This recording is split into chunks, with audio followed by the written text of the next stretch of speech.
Bonjour à tous. Aujourd'hui, je vous accueille pour une vidéo sur la virgule. La virgule, c'est un tout petit symbole, mais qui pour moi est extrêmement important. Et il est assez emblématique dans mon parcours de formation, puisque j'ai mis du temps à apprendre et ensuite à comprendre l'importance de la virgule et puis tous les enjeux didactiques en fait qui vont avec dans l'apprentissage des mathématiques, du nombre en l'occurrence en cycle 3. Alors, je voudrais commencer par une référence à ce livre, Accent et ponctuation de la langue française de Roland Coss, édité aux éditions Circonflexe, dans lequel, à partir de la page 30, on a un chapitre consacré à la virgule. Alors évidemment, pas la virgule mathématique, la virgule dans la langue. Et le chapitre s'intitule Virgule au doux nom de Posette. On y apprend que le mot virgule est un emprunt au latin virgula, qui signifie petite branche. Et puis, comme au Moyen-Âge, on l'appelait aussi élégamment posette. Elle est définie comme un minuscule crochet et elle désigne dans la phrase lue à haute voix la plus petite pause. Et puis, s'en suivent des conseils d'utilisation de la virgule et comment l'utiliser avec les autres signes de ponctuation. Dans le livre, on suit un personnage qui s'appelle Alice et je vous ai mis une reproduction de la page 33 du livre, parce que je trouve ça très joli. Pour bien comprendre l'importance de la virgule, je pense que c'est important d'en connaître certains éléments historiques. Le nombre décimal est une invention relativement récente. Dans ce qu'on peut retrouver, on sait qu'en 952, un mathématicien arabe, Al-Uqlidisi, a écrit un traité qui présentait justement le nombre décimal grâce aux fractions décimales en particulier. Oresme, au XIVe siècle, a recommandé leur emploi. Al-Kashi, en 1427, a donné une définition des fractions décimales. Pitiscus, en 1595, lui aussi a travaillé sur les fractions décimales avec Burgee, etc. Enfin, il y a beaucoup de mathématiciens en fait qui se sont attelés à cette notion de nombre décimal. Mais jusque-là, le nombre décimal ne s'écrivait justement pas du tout avec une virgule. Dans notre culture à nous, décimal, ça veut dire virgule, mais pas du tout. Décimal, au départ, ça veut dire que si je considère le nombre 2,73, ça c'est l'écriture à laquelle nous sommes habitués, 2 unités, 7 dixièmes et 3 centièmes. Au départ, on l'écrivait plutôt de cette façon-là. Ou de cette façon-là. Évidemment, on peut aussi l'écrire sous forme explicitement additive. En tout cas, au départ, pas de virgule. Alors, là aussi, c'est difficile de savoir à quel moment l'idée de la virgule émerge vraiment. Peut-être est-elle née plus tôt, peut-être est-elle restée inconnue dans certains endroits du monde. En tout cas, sans connaître les travaux d'Al-Kashi qui avait déjà bien avancé sur cette voie-là, Stevin, un comptable flamand, autour des années 1600, propose d'écrire un nombre tel que 2 unités, 7 dixièmes et 3 centièmes, sous une forme qui devait ressembler à celle-là. Et donc là, il lit 2 commencements, 7 primes, 3 secondes. Puis après, on avait les tierces, etc. Burgee, à peu près simultanément, propose, lui, d'écrire de cette façon-là, avec un petit rond sur le chiffre des unités, ce qui paraît assez économique par rapport à la notation de Stevin, puisqu'on n'a pas besoin de noter les décimales de cette façon-là. Et puis Neper, vers 1615, s'empare de tout ça et promeut vraiment l'utilisation d'une notation qui va, au final, au travers de notations qui sont encore utilisées d'ailleurs dans certains endroits du monde, qui va permettre de s'acheminer vers celle que nous utilisons aujourd'hui. Le nombre décimal, c'est un nombre qui peut s'écrire sous la forme d'une addition de fractions décimales, c'est-à-dire de fractions dont le dénominateur est une puissance de 10. Alors venons-en maintenant à mon propos d'aujourd'hui, à la virgule en mathématiques et aux difficultés qu'elle présente pour les élèves. J'ai encore peut-être un tiers de mes élèves de 4e cette année, alors que là j'enregistre le 25 décembre, joyeux Noël à tous, qui m'écrivent ce genre de choses. Ils m'écrivent que 21,37 fois 10, c'est égal, eux ils ne mettent pas différent d'eux, à 210,370. C'est très intéressant comme erreur parce que ça montre bien que pour eux, ce nombre, 21,37, n'en est sans doute pas vraiment un, mais c'est la concaténation avec ce petit bout je sais pas, de pâte collante entre les deux là, de nos deux nombres entiers, 21 et 37. Alors je pense qu'ils ont quand même idée que 21,37 a une valeur qui se situe entre 21 et 22, mais le fait quand ils multiplient qu'ils puissent m'écrire que ça fait 210,370, ce zéro qui n'apporte rien dans l'écriture, mais que pourtant ils se sentent obligés d'écrire, celui-ci qui montre qu'en fait ils sont restés sur une construction de type cycle 2, dans laquelle si tu veux multiplier 21 par 10, tu rajoutes un zéro à la fin, ce qui n'est pas propice à une bonne construction mentale du nombre. Mais en tout cas, il le calque, il le répercute sur le nombre décimal à tort. On peut aussi s'interroger sur la façon dont ils envisagent le chiffre des dixièmes et le chiffre des centièmes. Qu'est-ce que dans leur tête ça recouvre? Alors je vous rappelle que d'ailleurs, on ne peut pas dire que 37 est la partie décimale de ce nombre. La partie décimale de 21,37, c'est 0,37. Un autre type d'erreur que mes quatrièmes aussi me font cette année, alors ils sont moins nombreux, mais c'est par exemple dans les conversions qui forcément mobilisent les écritures décimales. Ils m'écrivent que 5 mètres c'est égal à 0,05 cm ou alors 0,05 cm. Alors là aussi je trouve ça très intéressant parce que ça veut dire qu'en fait d'abord ils n'ont pas compris le lien entre centimètre et mètre de façon correcte. Ensuite ça veut dire que finalement multiplié par 100, divisé par 100, tout ça, ça se mélange. Et puis faut rajouter des zéros à nouveau, éventuellement coller une virgule, mais tout ça où? Avant, après, à gauche, à droite, on ne sait pas trop. Alors tout ça, ça interroge vraiment sur la façon dont on envisage le nombre décimal. Alors comment faire pour aider nos élèves à construire le nombre décimal? Bien, sans doute que une idée qui est d'ailleurs recommandée dans les programmes officiels, c'est de suivre la construction historique du nombre. C'est-à-dire de s'intéresser aux entiers, puis de s'intéresser aux fractions, en particulier les fractions simples, ensuite les fractions décimales. Et une fois qu'on dispose des fractions décimales, on peut construire le nombre décimal sans forcément d'ailleurs se focaliser directement sur la virgule. Et on va pouvoir présenter la virgule comme une notation qui facilite les calculs, qui permet d'automatiser. Mais comme toujours, automatiser ne peut se faire qu'une fois qu'on a installé une véritable compréhension. Alors en cycle 2. Si en cycle 2, je m'intéresse au nombre 273, dont le chiffre des unités est 3, le chiffre des dizaines est 7 et le chiffre des centaines est 2, déjà je vais m'appliquer, comme le font les enseignants d'ailleurs, à donner de multiples représentations de ce nombre-là. Ça, je ne vais pas y revenir aujourd'hui parce que ce n'est pas mon propos, mais c'est effectivement la façon de multi-représenter les nombres qui va pouvoir donner du sens au concept de nombre, qui est un concept complètement mental. Le nombre, en fait, on ne le voit jamais. On en voit des représentations, mais on ne voit pas le nombre.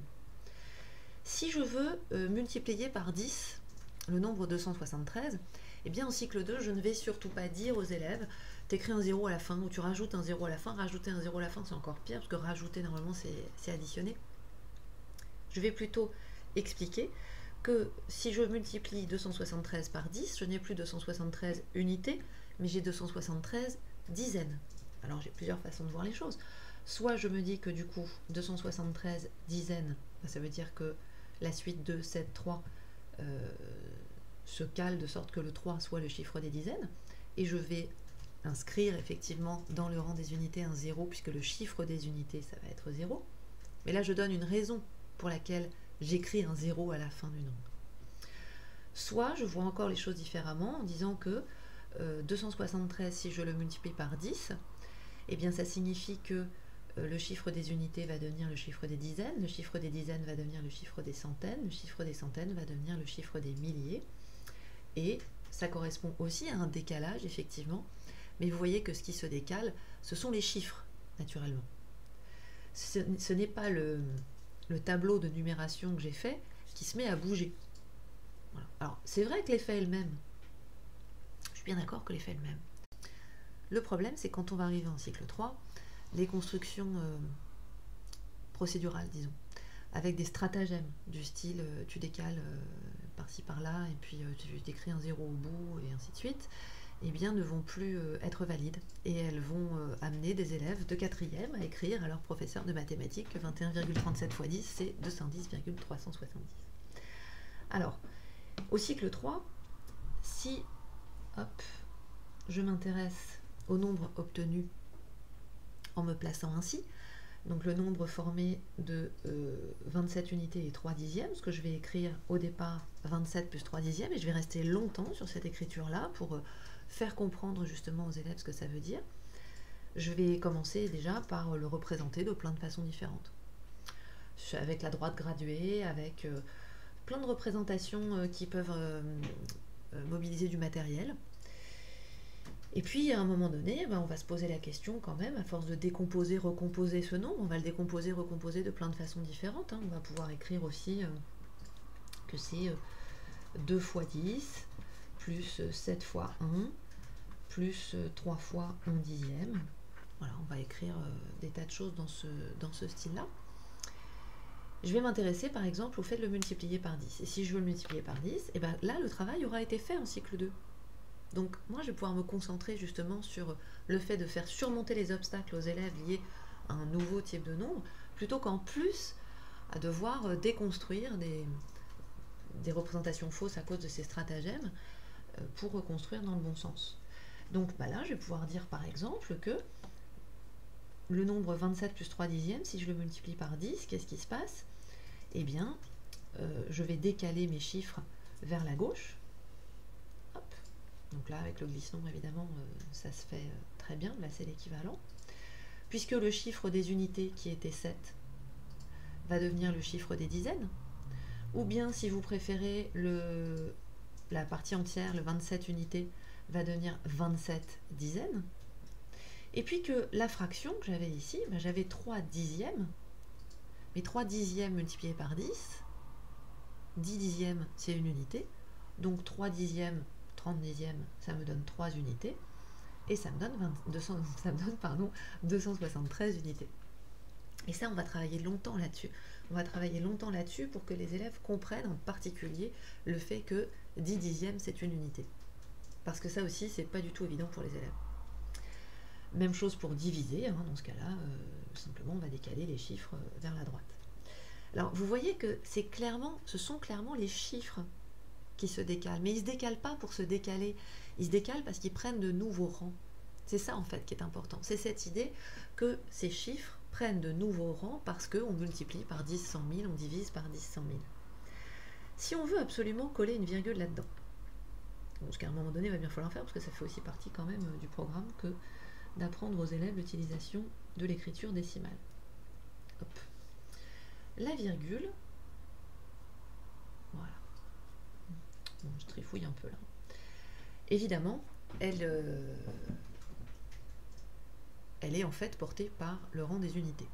Alors, moi je pense que de façon générale, d'ailleurs, un tableau de numération ne nécessite pas qu'on indique la virgule, parce que les élèves, très rapidement, en fait, voit bien que la virgule, elle est liée au chiffre des unités. Et en ne l'écrivant pas, je pense qu'on va privilégier justement les décompositions à base de dixièmes, centièmes, millièmes, etc. En tout cas, quand je multiplie par 10, ce nombre-là, par exemple 2,73, si je repars de mon principe, je décale mes chiffres d'un rang vers la gauche, ma virgule, elle n'a pas bougé. Et si ma virgule se met à bouger, ça veut dire que soit la virgule peut se placer n'importe comment dans un tableau de numération. Alors, je voudrais vous le montrer, je l'ai mise avec un petit peu de pâte à fixe en plus, je pourrais la décoller, la mettre ailleurs, mais honnêtement, je peux pas, physiquement, c'est pas possible, quoi. Je pourrais effectivement placer ma virgule ailleurs, mais alors dans ce cas-là, les élèves vont plus rien comprendre à rien, c'est-à-dire que la virgule, je peux la mettre où ça me chante. Ou alors, ça veut dire qu'en fait, c'est le tableau de numération qu'on déplace autour d'un nombre. Mais ça aussi, ça n'a au fond pas de sens. Le tableau de numération, il est ce qu'il est. Il nous indique justement quel est le nom, quels sont les noms des différents rangs. Et il n'a pas à se déplacer, il est, et c'est tout. Donc ce qui se déplace, ce sont vraiment les chiffres qu'on inscrit dans ce tableau de numération. Et ils se déplacent selon une logique. Ils ne se déplacent pas parce qu'ils ont envie d'aller à gauche ou à droite, ils se déplacent parce que le chiffre des unités devient le chiffre des dizaines, parce qu'en multipliant par 10, le nombre d'unités devient le nombre de dizaines, et c'est une opération qui donne ça. C'est pas juste le fait de se mettre à déplacer dans un sens ou dans un autre. Je sais pas si je suis très claire. Bon, en même temps, c'est Noël aujourd'hui, hein, mais je réfléchirai sur une façon peut-être d'être encore plus claire. En tout cas, je sais qu'il y en a parmi vous qui disent que c'est n'importe quoi, ces histoires de tenir absolument à ce que ce soit les chiffres qui se déplacent et que qu'on bouge la virgule ou qu'on bouge les chiffres, c'est pareil. Alors, c'est un peu vrai. Enfin, c'est un peu vrai que les faits restent le même, hein, mais c'est pas vrai du tout que c'est la même chose. Si j'enlève le tableau de numération et que au départ j'ai 273 et que je veux par exemple le diviser par 10, vous pouvez très bien dire bah oui, bah tu mets la virgule là et puis c'est bon. Mais si vous faites ça, en fait, bah, il faut absolument avoir enlevé le tableau de numération. Ça montre bien que ça n'a pas de sens. Parce que ce qui a du sens, c'est de revenir à ce tableau de numération. Donc non, la virgule ne bouge pas. La virgule ne bouge jamais. Elle est là, elle y reste. Elle est dans le rang des unités. C'est pas un séparateur. Elle n'est pas sur la ligne entre unité et dixième. C'est une notation qui a été introduite, et d'ailleurs de façon vraiment extrêmement pratique, et qui nous facilite les calculs.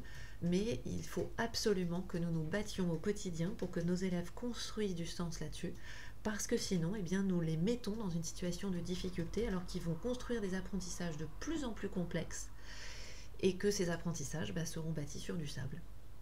Alors en guise de conclusion, j'ai 4 points à vous présenter. D'abord, je pense que privilégier une approche historique des notions à étudier donne du sens à la construction des apprentissages et puis permet aussi de compter l'aventure mathématique qui est une aventure humaine aux élèves et sans doute de les faire rentrer dans l'exercice des mathématiques de façon différente et à mon avis constructive. Ensuite, on l'a vu au travers de ce que je vous ai raconté ici, l'apprentissage du nombre est complètement lié à l'apprentissage du calcul. Autrement dit, on ne doit pas séparer les deux. On n'apprend pas le nombre pour lui-même et puis ensuite on fait des calculs dessus sans réfléchir vraiment à ce qu'on fait. C'est complètement lié et il faut vraiment que ce soit enchevêtré de façon continue, très fine, et ce, dès le cycle 1 et l'apprentissage du nombre, les premiers apprentissages du nombre. Troisième point, là aussi j'en ai parlé, mais j'y reviens parce que je crois que c'est vraiment très important, il faut absolument que nous travaillions dans la continuité des apprentissages. Dans chaque niveau, dans chaque cycle, nous travaillons pour l'avenir de l'élève et donc c'est vraiment super important de savoir ce qui se fait après, de savoir ce qui s'est fait avant et comment tout ça se fait pour pouvoir donner de la cohérence à tout ça. Et puis enfin, je sais que revenir au sens demande du temps. Je sais que les stratagèmes, en particulier de calcul, sont économiques du point de vue du temps, du point de vue de l'avancement soi-disant du programme, mais prenons le temps de faire comprendre à nos élèves, prenons le temps de leur faire réaliser justement comment le nombre est construit, comment le calcul s'explique, parce que c'est de cette façon-là qu'on leur permettra de pouvoir transférer ensuite. Et là, on en gagnera d'ailleurs du temps, et surtout l'enjeu qui est derrière, eh bien, c'est de les rendre autonomes. Ce que nous voulons, c'est leur donner des outils de pensée. Alors il faut aussi qu'ils aient des éléments procéduraux pour pouvoir effectuer rapidement des calculs et ainsi de suite. Mais je pense vraiment que ça ne peut pas se faire sans une véritable compréhension. Voilà. Je vous souhaite une belle journée